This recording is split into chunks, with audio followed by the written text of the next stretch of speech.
धक्कादायक.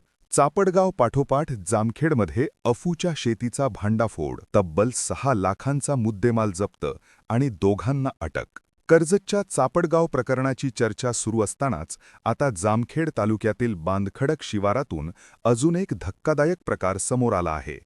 खर्डा पोलिसांना गुप्त माहिती मिळताच पोलिसांनी बांधखडक शिवारात छापा टाकला आणि कांद्याच्या पिकाच्या आड अफूची लागवड केल्याचं उघड झालंय.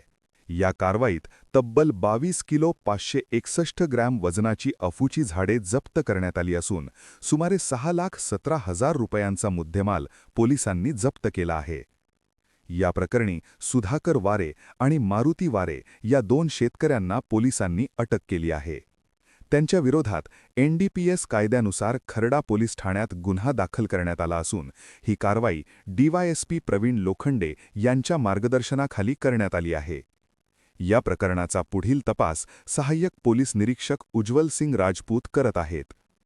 अशाच ताज्या आणि विश्वासार्ह बातम्यांसाठी फॉलो करा जामखेड टाइम्स आणि याबाबतचे सविस्तर वृत्त वाचा जामखेडटाइम्स.com वर.